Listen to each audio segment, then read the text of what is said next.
د پېښور ناصرباغ کې سحر لا ښه نه دی رڼا شوی، خو د یو کور د کډه بارولو چارې پای ته رسېدلې دي.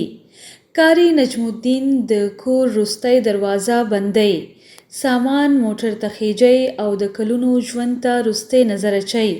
هغه له دې ځایه یوازې خپل توکي نه وړي، بلکې د یادونو یوه اوږده کیسه هم ورسره وړي. اوس یې مخه د تورخم په لور ده. پېښور کې اوسېدلو او دې ځای نه بس موږ په ښه خوشحالۍ سره او ښه په رضانامنده طریقې سره موږ دې ځای نه کډه کوو ځو او موږ دې ځای نه ډېر د دې خلکو نه د دې ملک نه موږ ډېر شکرګزار یو، مشکوره یو. موږ سره یې مرسته کړې، موږ سره یې کومکونه کړي او موږ سره یې ښه رویه کړې ده. موږ یې د هغه احسانات نشو هېرولی. کاري نجم الدین یوازینی نه دی.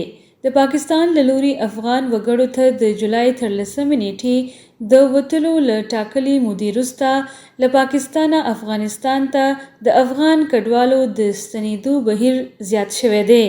د خیبر ضلعې د لنډي کوتل د حمزه بابا ټرانزیټ مرکز چارواکي وایي اوس هره ورځ له 10,000 څخه ډیر افغانان د تورخم له لارې افغانستان ته ستنېږي. په تورخم کې د خلکو اوږدې لیکې او د بار وړونکو موټرو کاروانونه د دغه بهیر د چټکتیا څرګندونه کوي. په ناصرباغ کې محمد وقاص هم خپل سامان ټول کړی دی او افغانستان پر لور روان دی. نوموړی وایي د پاکستان پرېښودل اسان نه دي، خو غواړي خپل راتلونکی په خپل هیواد کې جوړ کړي. موږ د کډه بار کړې ده، روان یو افغانستان غزني ښار ده او الحمدلله د خلکو نه بس خوشحال یو، ښه ژوند هم ورسره تېر کړو، واړه ورسره ستر شو.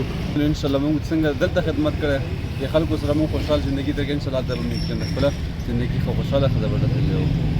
خو د ستنېدو له دې بهیر سره هممهاله د ملګري ملتونو د کډوالۍ عالي کمشنرۍ اندېښنه هم څرګنده کړې ده. دغه اداره وایي که څه هم پاکستان له تېرو څه باندې 45 کلونو راهیسې د میلیونونو افغان کډوالو کوربه پاتې شوی، خو هغه کسان چې د ژوند ازادۍ او زورونې له خطر سره مخ وي باید په زور بیرته افغانستان ته ونه لیږلی شي.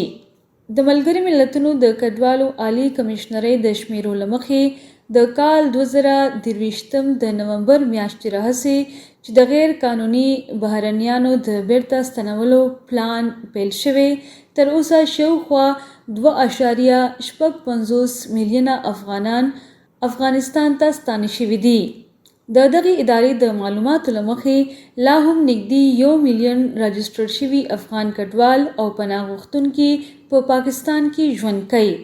اداره ټینګار کوي چې د نړیوال خوندیتوب اړتیا لرونکو افغانانو ستنېدل باید یوازې په خپله خوښه په خوندي او باعزته ډول ترسره شي.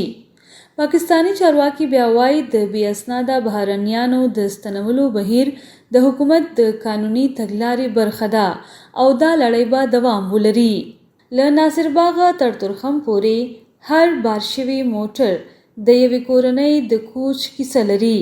د ځینو لپاره دا د کډوالۍ د 40 کلن فصل پای دی او د ځینو لپاره د یو نوي ژوند پیل. خو د ټولو سترګې یوې لارې ته دي، هغه لارې ته چې وطن ورته وایي. خالده نیاز، شال نیوز، پېښور.